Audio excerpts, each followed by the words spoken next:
Hello friends, welcome to Indian recipe Tamil. ஆமாம் friends, இன்னையிலேருந்தே நம்மளோட சேனலோட நேம் வந்து வெறும் இந்தியன் ரெசிபி கிடையாது, இந்தியன் ரெசிபி தமிழ். ஸோ நிறைய நண்பர்கள் வந்து கமெண்ட் பண்ணியிருந்தீங்க, இந்தியன் ரெசிபின்னு தேடினா உங்களுடைய சேனல் வந்து தெரிய மாட்டேங்குதுன்னு சொல்லிட்டு. ஸோ உங்களுக்காகவே நான் நம்மளுடைய சேனலுடைய நேமை வந்து மாற்றிருக்கேன். ஸோ சேனலோட நேமை வந்து புதுசாக மாற்றினதுனால ஒரு ஸ்வீட்டோடு ஆரம்பிக்கலாம் அப்படின்னு சொல்லிட்டு நம்ம வந்து இன்றைக்கி எல்லாருக்கும் ரொம்ப ரொம்ப பிடிச்ச திருநெல்வேலி அல்வா வந்து பார்க்க போகிறோம்.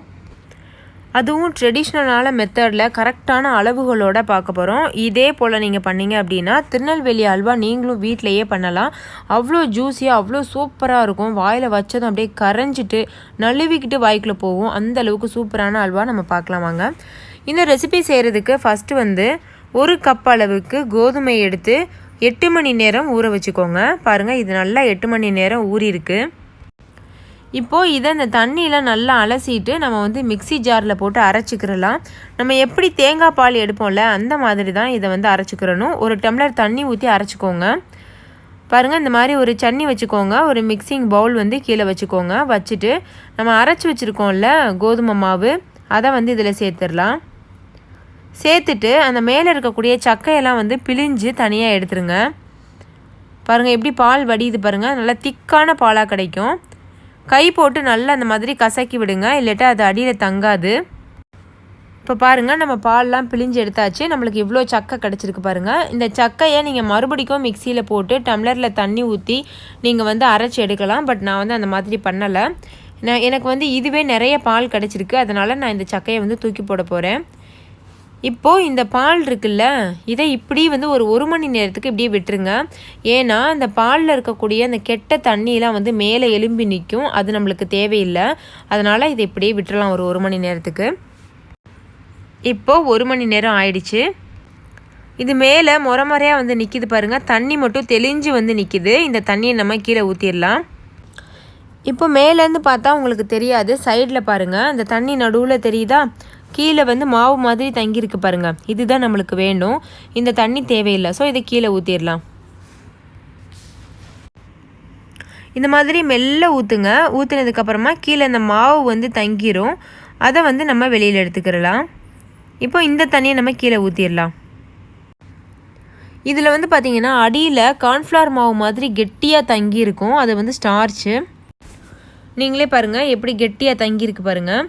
இப்போ இதில் நம்ம நல்ல தண்ணி ஒரு 3 டம்ளர் அளவுக்கு சேர்த்துக்கிற போகிறோம். நீங்கள் எவ்வளோத்துக்கு தண்ணி நிறையா சேர்க்குறீங்களோ அந்த அளவுக்கு நம்மளோட அல்வா வந்து நல்லா கண்ணாடி மாதிரி கிடைக்கும், நல்லா மின்னும். அப்படி இல்லை அப்படின்னா தண்ணி குறைவாக சேர்த்தோன்னா பிசு பிசுன்னு நார்மலாக நம்ம செய்கிற கோதுமை அல்வா கேசரி மாதிரி போயிடும். தண்ணி சேர்த்ததுக்கப்புறமா நல்லா அந்த மாதிரி கரைச்சி விட்டுக்கோங்க. அடியில் இருக்கக்கூடிய அந்த மாவெல்லாம் வந்து நல்லா கரைச்சி விட்டுக்கோங்க. அடுத்து ஒரு கடாயில் 1/2 கப் அளவுக்கு சீனி சேர்த்துக்கோங்க. கொஞ்சம் போல் தண்ணி சேர்த்துக்கோங்க. ஒரு 1/4 கப் அளவுக்கு தண்ணி சேர்த்துக்கோங்க. தண்ணி சேர்த்ததுக்கப்புறமா நல்லா இதை வந்து கரைய விடுங்க. ஹை ஃப்ளேமில் வச்சுட்டு நல்லா அந்த சீனி கரையட்டும்.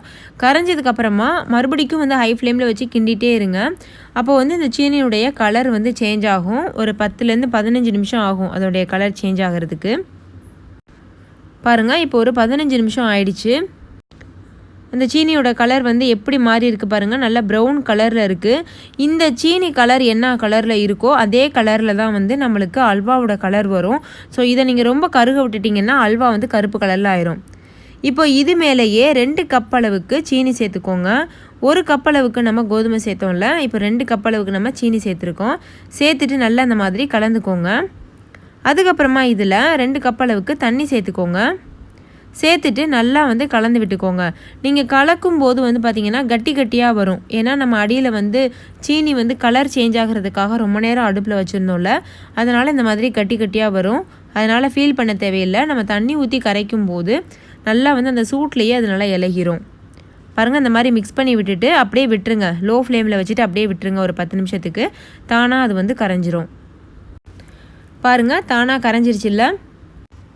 நான் வந்து கலந்து கூட விடலை, அதை அப்படியே வந்து நான் ஹை ஃப்ளேமில் வச்சுட்டு அப்படியே விட்டுட்டேன். தானாக கரைஞ்சிருச்சு. இப்போ இதில் நம்ம கரைச்சி வச்சுருக்கோம்ல பால், அதை வந்து சேர்த்துடலாம். பாருங்கள், இந்த மாதிரி சேர்த்துக்கோங்க. நல்லா கரைச்சி விட்டுட்டு சேருங்க. ஏன்னா அந்த மாவு வந்து டக்குன்னு அடியில் போய் தங்கிக்கிறோம். அதனால் கரைச்சி விட்டுட்டு சேர்த்துக்கோங்க. சேர்த்துட்டு கைவிடாமல் கிளந்துட்டே இருங்க. கொஞ்ச நேரத்துலையே நல்லா கட்டிப்பட ஆரம்பிக்கும். பாருங்கள், இந்த மாதிரி நல்லா கைவிடாமல் கலந்துகிட்டே இருங்க. ஹை ஃப்ளேமில் வச்சு கலந்துட்டுருங்க. ஏன்னா நம்ம வந்து தண்ணி நிறையா ஊற்றிருக்கோம்ல, அதனால் சட்டுன்னு அடி பிடிக்காது. அதனால் நீங்கள் ஹை ஃப்ளேமில் வச்சுட்டே கலந்துகிட்டே இருங்க. இது வந்து இதே போல் ஒரு 40 நிமிஷத்துக்கு கலந்துகிட்டே இருக்கணும். அப்போ தான் நம்மளுடைய அல்வா வந்து நல்லபடியாக ரெடியாகி வரும். பாருங்கள் எந்த அளவுக்கு கெட்டிப்பட ஆரம்பிச்சிருச்சுன்னு. இப்போ வந்து ஒரு 20 நிமிஷம் ஆயிடுச்சு. 20 நிமிஷத்துலேயே இந்த மாதிரி நல்லா கெட்டிப்பட ஆரம்பிச்சிருச்சு. இன்னும் ஒரு 20 நிமிஷம் இதை இதே போல் கலந்துகிட்டே இருக்கலாம். எவ்வளோ சூப்பராக இருக்குது பாருங்கள் பார்க்குறதுக்கே. அடுத்து இதில் நம்ம அரை கப் அளவுக்கு நெய் சேர்க்கணும். நம்ம வந்து ஒரு கப் அளவுக்கு கோதுமை சேர்த்தோம்ல, அப்போ எந்த கப்பில் கோதுமை அளந்தீங்களோ அதே கப்பில் அரை கப் அளவுக்கு நெய் சேர்க்கணும். அரை கப் நெய்யையும் முழுசாக சேர்த்துறாதீங்க. ஒவ்வொரு ஸ்பூனாக அப்பப்போ சேர்த்து கிளந்து விட்டுட்டே இருங்க. அவ்வளோதான் ஃப்ரெண்ட்ஸ், முழுசாக நம்மளோட அல்வா வந்து ரெடி ஆயிடுச்சு. பாருங்கள், இந்த மாதிரி தூக்கி ஊற்றும் போது அப்படியே அது வடியணும். பாருங்கள் இந்த மாதிரி. அதே போல் வந்து பார்த்திங்கன்னா அந்த சட்டியில் வந்து ஒட்டாமல் வரும், கலந்துக்கிட்டு வரும். ஸோ அந்த மாதிரி இருக்கும்போது நீங்கள் ஸ்டவ்வை ஆஃப் பண்ணிடுங்க. ஆஃப் பண்ணதுக்கப்புறமா ஒரு சின்ன பேனில் 2 ஸ்பூன் அளவுக்கு நெய் சேர்த்து சூடு பண்ணிக்கோங்க. அதில் ஒரு கைப்பிடி அளவுக்கு முந்திரி பருப்பை எடுத்து நல்லா அந்த மாதிரி தாளிச்சுக்கோங்க.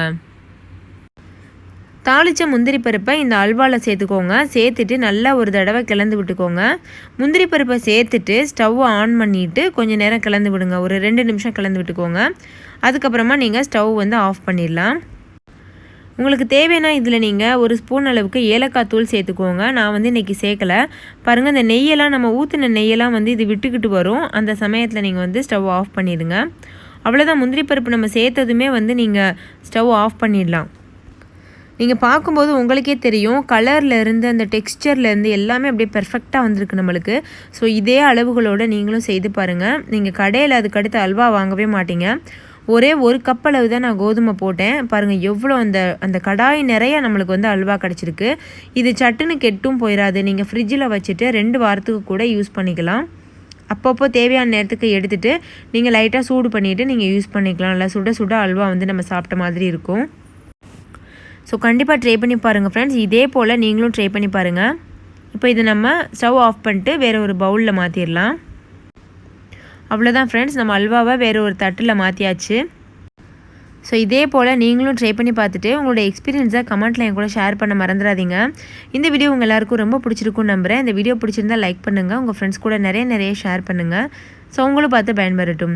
இன்னொரு சூப்பரான ரெசிபியோடு நான் உங்களை சந்திக்கிறேன். அதுக்கு முன்னாடி நம்ம சேனலை சப்ஸ்கிரைப் செய்யாத நண்பர்கள் சப்ஸ்கிரைப் செய்துக்கோங்க.